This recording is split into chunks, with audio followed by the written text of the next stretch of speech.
Shalom a todos, este es el Ministerio Yeshaya 61.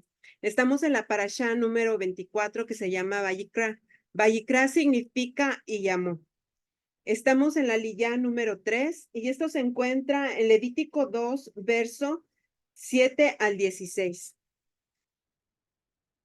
Padre eterno de la gloria, Señor, te glorificamos, te bendecimos, exaltamos tu precioso santo nombre. Que seas tú dándonos entendimiento en este momento, Señor.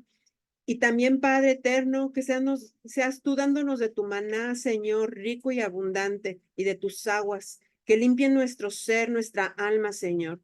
Ayúdanos a poder entender de tu palabra, poder hacerla por obra. Circuncida nuestros corazones, Padre, para que lo tengamos, Padre, sean nuestros corazones una tabla para que tú escribas tus mandamientos dentro de nosotros, Señor. Gracias te damos, Padre, que seas tú obrando en cada persona, en sus familias, en sus conocidos, en sus amistades, en todo su entorno, Señor, principalmente en su familia, Padre. Ayúdalos, Padre, a hacer luz en donde quiera que estén. Gracias te damos, Padre. Danos un espíritu enseñable y que seas tú ayudándonos a través de tu Ruach HaKodesh, guiándonos a toda verdad, a toda justicia y a toda verdad. Gracias, Señor, en el nombre poderoso de Yeshua HaMashiach. Bendecimos tu nombre santo. Alabado seas por siempre y para siempre. Baruch atah Adonai noten haTorah. Bendito eres tú, Señor, dador de la Torah. Y dice la palabra: si tu oblación es una ofrenda de cereal preparada en cazuela, será hecha de flor de harina con aceite. Cuando traigas al Señor la ofrenda de cereal hecha de estas cosas, será presentada al sacerdote y él la llevará al altar.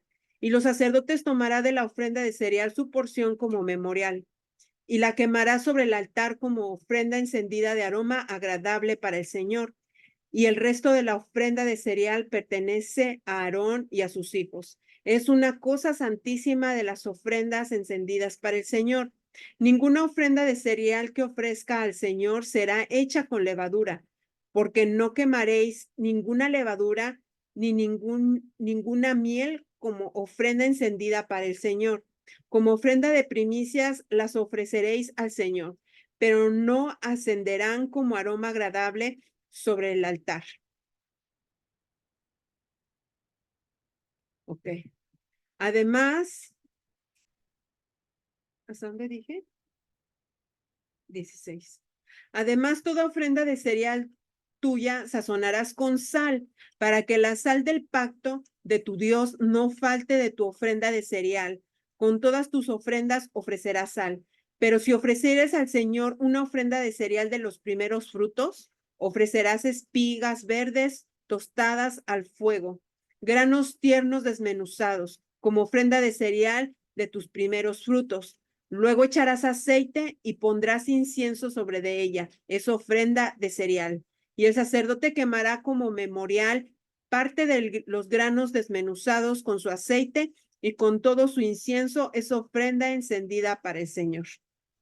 Bueno, esta porción es cortita, entonces aquí vemos nuevamente esa ofrenda de oblación de cereal, cómo va a ser preparada, cómo pide el aceite, pide que no, nuevamente volvemos a lo mismo, cómo él lo vuelve a repetir para que quede claro en su pueblo que no deben de quemar levadura.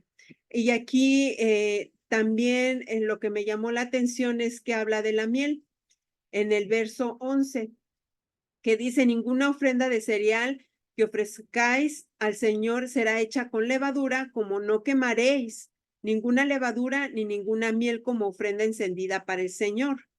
Ahí dice que no se tiene que quemar, pero más sin embargo dice: como ofrenda de primicias las ofrecerás al Señor, pero no ascenderán como aroma agradable sobre el altar. ¿Qué quiere decir? Para mí, yo entiendo que no serán quemadas.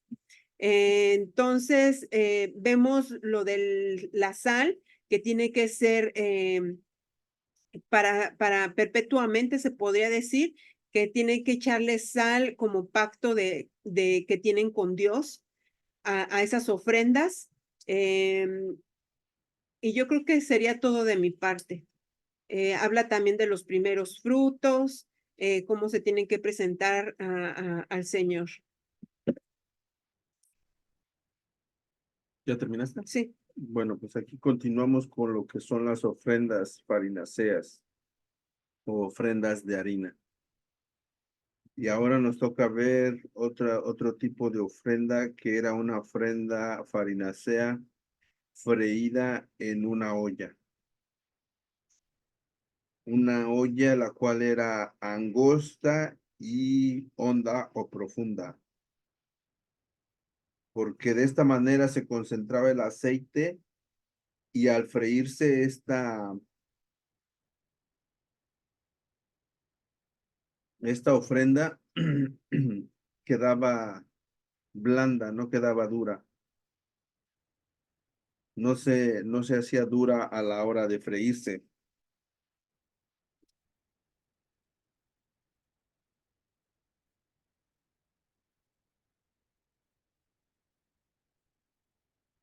Entonces vemos que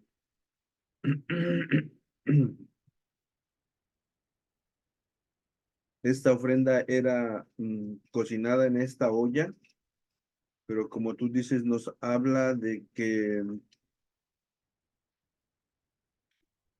no se tenía que poner miel.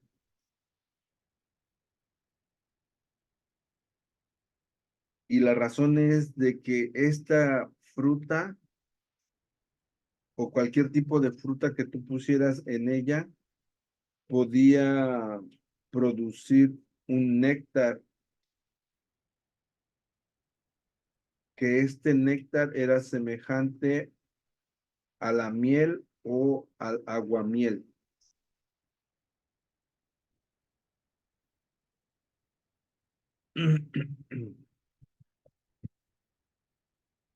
Entonces vemos que esa es la razón por la cual el Señor no quería que se le pusiera esta miel. Pero en el versículo 12 nos dice a cuáles son a las que sí le puedes poner ese, esa miel.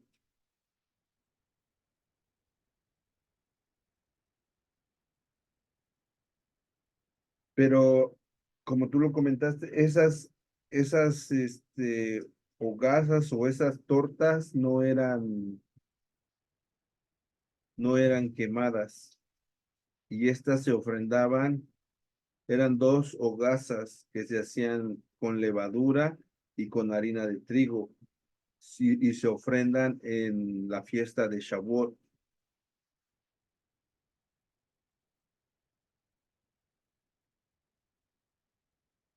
Después nos habla acerca de la sal, en el cual nos dice que, bueno, hasta este momento nos menciona la sal, pero en ninguna de las otras que yo recuerde nos mencionaba la sal. Y aquí nos dice que ninguna de sus ofrendas debe de faltar la sal, porque es un pacto que se hizo en el segundo día de la creación, cuando el Señor hizo la división de las aguas. Entonces, vemos que nos hace mención acerca de ello, acerca de la sal. Entonces,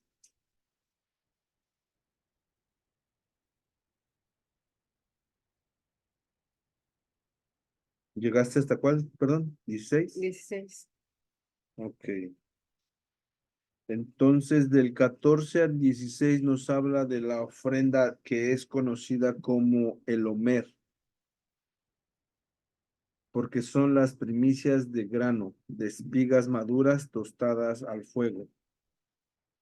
En el segundo día de Pesach se trae una ofrenda, una primera ofrenda de la nueva cosecha de cereales.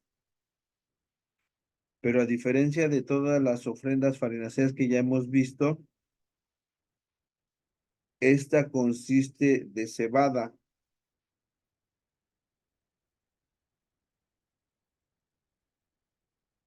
Pero recordemos que este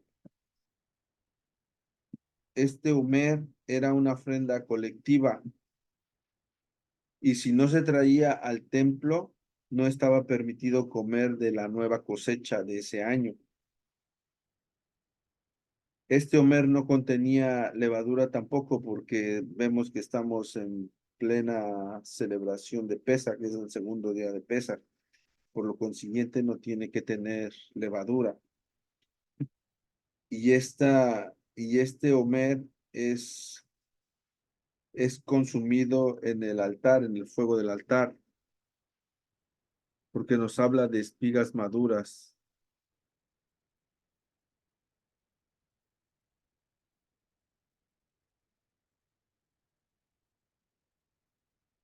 Y para ya hacer esto, estos granos eran ligeramente tostados para que se secaran un poco, para que se pudieran moler y hacer esa harina. Entonces, hasta ahí llegamos, porque vemos que el sumo sacerdote la tiene que poner en el fuego y subirá como humo. Amén. Entonces, voy a leer otro comentario que yo tengo, donde habla de la sal. Dice en este comentario que toman el verso donde dice, debes de ofrendar sal en todos tus sacrificios. En los sacrificios se encuentran incorporados los 4 reinos de la creación. La sal es el elemento mineral. El aceite, el vino y la harina, que también los acompañan, son los elementos vegetal. El animal mismo es el elemento animal y la persona que ofrenda el sacrificio más al sacerdote oficiante son elementos humanos. A través de estos representantes, el sacrificio eleva a la santidad los 4 reinos de la creación. De manera análoga, los animales y vegetales que ingerimos son nuestro sacrificio personal, dado que la transformamos en la energía que nos permite cumplir los mandamientos del Eterno, elevándolos así a la santidad. En este contexto, nuestras mesas son nuestros altares personales, siguiendo la tradición, remojando el pan de sal como antes de comerlo, y de esta forma elevarnos a nuestra mesa los 4 reinos de la creación, así como estos eran elevados por medio de los sacrificios. Entonces, si nosotros hacemos nuestra mesa un altar, que normalmente nos damos cuenta cuando se hace el encendido de velas de Shabbat, algunos hacen el encendido cuando termina el Shabbat, hacen otras encendido de velas. Yo en lo personal solamente hago el encendido para comenzar. Entonces, ahí ya se está santificando nuestro lugar, la mesa. Es como ese altar. Pero también nosotros vemos que en esa mesa tiene que haber cosas kosher, porque aquí también podemos hablar de la santificación en nuestros estómagos a través de los alimentos. ¿Cómo es eso? Yo les recomiendo que lean Levíticos 23, no, Levíticos 11, en donde ahí estipula exactamente qué es un alimento.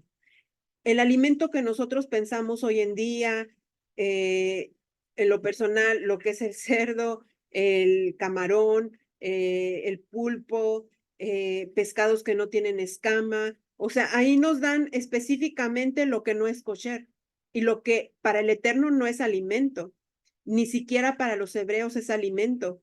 Entonces, si estos animalitos fueron creados para limpiar la tierra, algunos de ellos, entonces nosotros, ¿cómo lo consideramos alimento? Para mí eso es algo ilógico, algo que no me cabe en la mente. ¿Cómo muchas personas pueden decir que pueden comer ese tipo de alimentos si no estás santificando tu digestión, no estás santificando la manera en que comes? Y de ahí es por eso que nacen también enfermedades. Las enfermedades no tan solo son almáticas, las enfermedades también vienen por la alimentación. Y a mí el Señor me ha enseñado que a partir de que entra el primer bocado, hay un proceso en nuestro organismo, en nuestro sistema digestivo, y cada órgano tiene su función. Y si nosotros los contaminamos con esos alimentos que, entre comillas, alimentos, digamos, nuestro cuerpo va a enfermar. todas las toxinas que esos animales toman, comen, esa limpieza que ellos hacen del planeta Tierra, nosotros no lo comemos y decimos que es un alimento, y luego vienen consecuencias de enfermedades y el por qué pasa esto y que por qué pasa el otro. No, el pueblo del Eterno tiene que alimentarse bien. Inclusive nosotros podemos ver que saliendo de un ayuno de varios días no pueden comer puerco porque van a afectar su sistema digestivo. Si nosotros somos templos, seamos templos del Eterno. Yo los exhorto que tomen en cuenta eso. Si el Señor dice que no comamos puerco, no lo comamos, porque ni siquiera Pedro fue invitado a comer comida que, bueno, es que yo no le quiero llamar comida, fue invitado a comer algo que no era sano para él. Todo versículo que se cita es torcido, es torcido. El Señor no vino a abolir nada, Él vino a cumplir. Yeshua vino a cumplir, cumplir. Él vino a que nuestras conciencias sean limpias. Entonces es algo que tenemos que tomar en cuenta. Bueno, por mi parte es todo, también por mi esposo. Entonces vamos a continuar con la oración. Padre eterno de la gloria, Señor, gracias te damos, Padre, porque tú nos has apartado, Señor, con un propósito. Sabiendo y reconociendo, Señor, que ese propósito, Padre, es apartarnos, santificarnos y ser diferentes a todo el mundo, Señor, conlleva, Padre, a poder entender qué es un alimento para ti. Conlleva, Padre bendito, ¿qué son estas ofrendas que hemos visto, Señor, durante estos días? Te pedimos, Padre, que abras y expandas ese entendimiento para no desechar esta información, sino que al contrario, investiguemos más, Señor, que podamos ser personas en las cuales te santifiquemos hasta en la manera de comer porque te amamos, no por salvación, Señor. Te amamos con todo nuestro corazón, Padre, y que seas tú obrando a través de cada persona, ayudándolos, instruyéndolos, levantándolos, santificándolos, y que seas tú transformando su manera de comer, Padre, para que también haya sanidad en sus cuerpos. Gracias te damos, Padre. Te pedimos que seas tú bendiciendo, Padre, a todas aquellas personas que se han reunido para ver este video, Señor, y que les hables a sus corazones y a sus mentes. Que caiga la palabra, Padre, en tierra fértil y dé fruto en abundancia, Señor. Bendice sus familias, bendice sus familiares, sus hijos, hijas, padres, sus parejas, sus cónyuges. Bendice sus finanzas, Padre, bendice su salud, Señor. Te lo pedimos en el nombre poderoso de Yeshua HaMashiach. Gracias, Padre. Amén. Bueno, no olviden, por favor, darle like. Eso nos va a ayudar a expandir el reino. Y no olviden, abajo en la descripción está todo lo que necesitan para seguir su estudio. Que tengan un bendecido día y bendiciones a todos. Shalom.